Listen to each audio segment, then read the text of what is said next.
بسم اللہ الرحمن الرحیم۔ آپ تمام سامعین کو اسلامی واقعات کے چینل میں خوش آمدید کہتے ہیں۔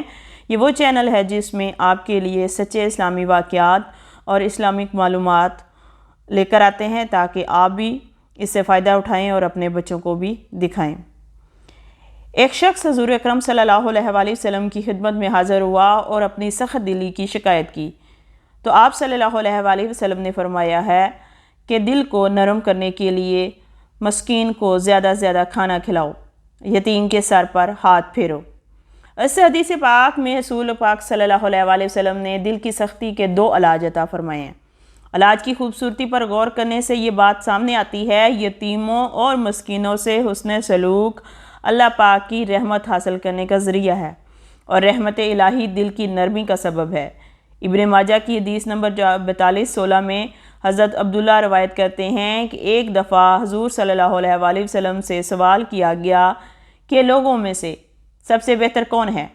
تو رسول اکرم صلی اللہ علیہ وآلہ وسلم نے فرمایا، ہر صاف دل والا اور زبان کا سچا اللہ تعالیٰ کے قریب ہے۔ صحابہ نے عرض کی، یا رسول اللہ، زبان کے سچے کو تو ہم سمجھتے ہیں، لیکن صاف دل کون ہوتا ہے؟ تو آپ صلی اللہ علیہ وآلہ وسلم نے فرمایا، پرہیزگار صاف دل جس میں کوئی گناہ نہ ہو، نہ بغاوت ہو، نہ کینہ ہو اور نہ حسد ہو۔ حضرت اسماعیل رضی اللہ تعالیٰ عنہ سے مروی ہے کہ ایک دن حضرت محمد صلی اللہ علیہ وآلہ وسلم اپنے صحابہ کرام میں بیٹھے ہوئے تھے تو حضرت محمد صلی اللہ علیہ وآلہ وسلم نے فرمایا، کیا میں آپ کو اچھے صاف دل اور نرم دل لوگوں کے بارے میں نہ بتاؤں؟ تو صحابہ کرام نے عرض کیا، جی یا رسول اللہ، ضرور بتائیے۔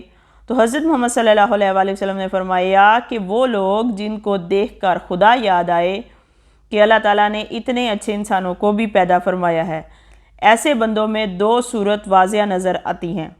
وہ اللہ تعالیٰ کے نیک بندے ہیں جن کی چہرے سے عبادت، نیکی اور تقوی کی جھلک نظر آتی ہے۔ ان کے چہروں پر نور کی جھلک نظر آتی ہے۔ ان کو دیکھ کر ایسے لگتا ہے کہ ایسا کوئی اللہ والا بندہ ہے۔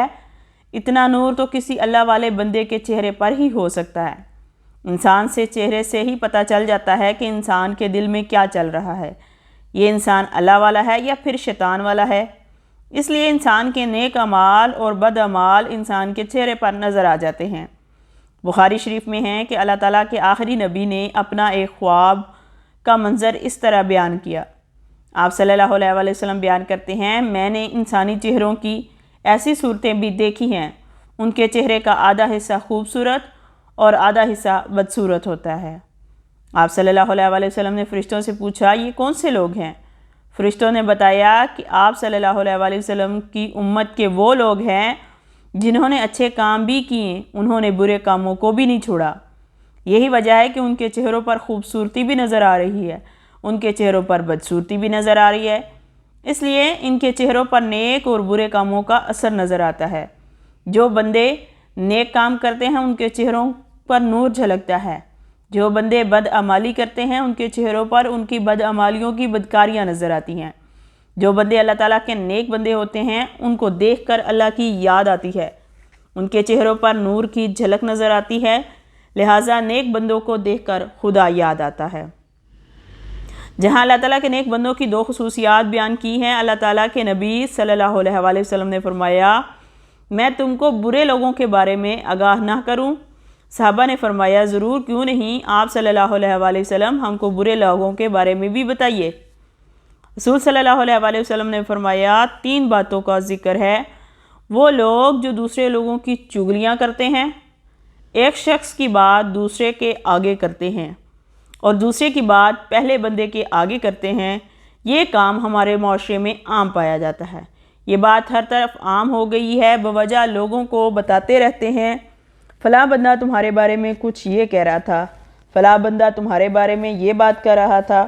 ایسا کرنا بہت ہی بڑا گناہ ہے، لیکن ہمارے معاشرے میں لوگ اس کا گناہ نہیں تصور کرتے، ایک ہی بات دوسرے تک پہنچانے کو گناہ نہیں سمجھتے۔ ہمارے معاشرے میں جو کوئی بھی لڑائی ہوتی ہے اس کی وجہ یہی ہوتی ہے کہ چغلی کی گئی ہوتی ہے۔ ایسا کرنے کو حضرت محمد صلی اللہ علیہ وآلہ وسلم نے برے لوگوں کی علامت قرار دیا ہے۔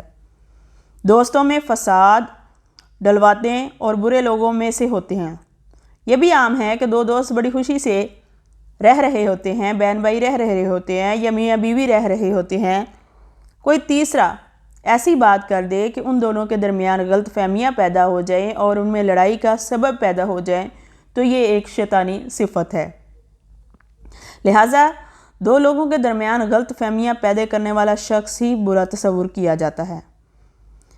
لوگوں میں عیب تلاش کر کے ان کے عیب کو دوسروں تک پہنچانے والا بھی اللہ اور اللہ کے رسول کے نزدیک برے لوگوں میں شمار ہے۔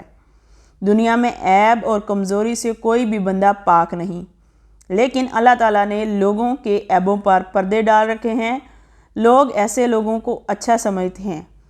لوگوں کو عیب تلاش کرنے والے لوگ ہر وقت دوسروں کے عیب تلاش کرنے میں رہتے ہیں۔ جب عیب تلاش کرنے والوں کو کوئی کسی کے بارے میں پتہ چلتا ہے تو وہ اس کے عیب کو دوسروں تک پہنچانے میں دیر نہیں کرتے۔